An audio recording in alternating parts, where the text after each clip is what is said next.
Hey guys, Don Trump here again, and we're going to continue what we were talking about last time. So today we're going to talk about blood sugar handling. This is your body's ability to normalize your blood sugar to keep it within a tolerable range. You don't want your blood sugar too high, you don't want your blood sugar too low.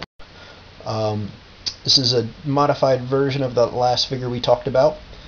In this case, somebody's blood sugar has gone up too high outside the normal range, most likely because they had a too sugary breakfast, too many carbs at breakfast, or they're in some kind of adrenal stress and their body is producing a lot of cortisol, which is going to drive that blood sugar up real high.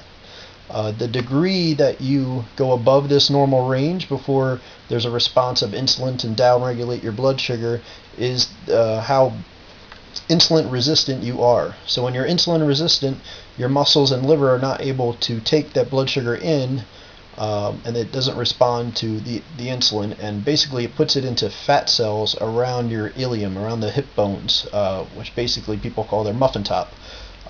If you were going to measure around your hips and right over your belly button, those two measurements with a piece of string or tape, they should be exactly the same length if you're a guy, a 1-to-1 ratio, and if you're a girl, the hip should be a little wider than your belly button, than the belly button measurement. Should be a 0.8 difference. If there's a greater than 1-to-1 for men and greater than a 0.8 difference for women, you're most likely insulin resistant, and you need to work on your body's ability to be sensitive to this. So your muscles can absorb some of that sugar that you put into your body.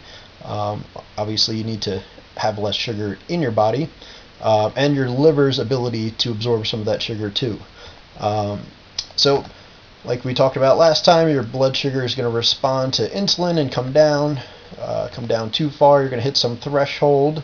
If you go below this threshold, you're technically going to be hypoglycemic, and your body's going to have to release that cortisol to make your blood sugar go back up, so your brain has some fuel. Your brain always needs glucose to function.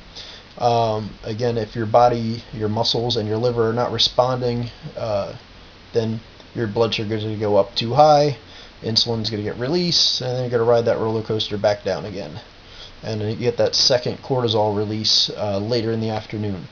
For most people, they have these energy lulls between 9 a.m. and 10 a.m. and then again at 2 or 3 in the afternoon. Most people tend to skip this time to have a snack that would balance out their blood sugar. And if you do have a snack, most likely you're probably grabbing the second cup of coffee or some sugary thing. If you ate a normal breakfast, or what I consider a normal breakfast and a normal lunch, your blood sugar would be in a more normal state. Just remember, every time you pass this threshold and you're insulin resistant, you're storing fat. You're storing fat right in that muffin top. And then down below, if you reach that lower threshold where you're hypoglycemic and the cortisol is getting released, you're going to develop that fat pad right around your belly button, the little donut of fat around your belly button. So let's look at what normal blood sugar looks like. So this is somebody that's eating basically for their body, what their body chemistry is telling them they need to do. So they're probably having a balanced breakfast of proteins, fat, and carbs in the morning. Their muscles and liver are sensitive, and when the blood sugar gets too high, about 96 would be considered in the normal range. Insulin gets released and your blood sugar goes down. If their adrenal glands are working properly, there's going to be a low blood sugar threshold of around 55, which their blood sugar is going to go back up again. And then, throughout the day, it's going to bounce up and down all on its own. If you eat the right macronutrient breakdown of proteins, fats, and carbs, you're never going to go past this 96 threshold with too many carbs. And if you're living a balanced life, you're not stressing out too much, you're not working out too much, and you're keeping things in balance with your lifestyle, your adrenals are going to continue to work, and you're never going to get this hypoglycemic below 55 number, which really feels crappy when you get hypoglycemic.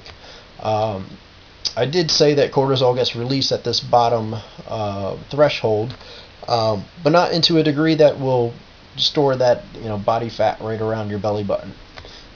So don't really worry about that. what you want to shoot for is being insulin sensitive. So this way your body, can burn fat and store sugar when it needs to, and you want your muscles to store sugar, so this way you can work out and exercise and feel good. If you're not in balance and your adrenals are not working properly, you're really going to be insulin resistant, and there's a whole bunch of problems being insulin resistant. For one, you have increased inflammation of the gut, inflammation of your joints. In women, if you're insulin resistant, you're increasing testosterone, which has a number of risks. For guys, you're increasing your estrogen. No guy wants to hear their estrogen's getting increased, so really hit the weights, work hard, and be insulin sensitive.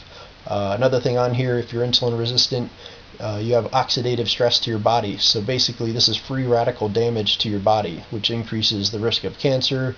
And also, this is the internal clock. So you may be 40 years old, but internally you're actually 50 or 60 years old. And you want to be, younger than your age on the inside.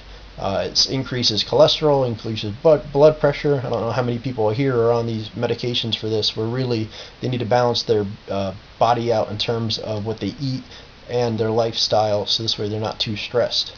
And also you need to think about the decreased liver function and get the liver cleaned out and working correctly, so this way you don't have to worry about being insulin resistant and everything that goes along with it. Next week we're going to talk about your body never lies. When people come up and talk to me about I eat properly, I'm doing this, I'm doing that, when I look at somebody's body, their hormones are going to store fat in different areas. Like I said, insulin stores fat around the muffin top, cortisol around your belly button, but there's some other places on your body that are telling me what your hormones are doing. So I could just look at you and basically know what's going on with your body. So stay tuned next week, I'll talk more about that. Thank you guys. Check out the website njshorefit.com. Thank you. Bye.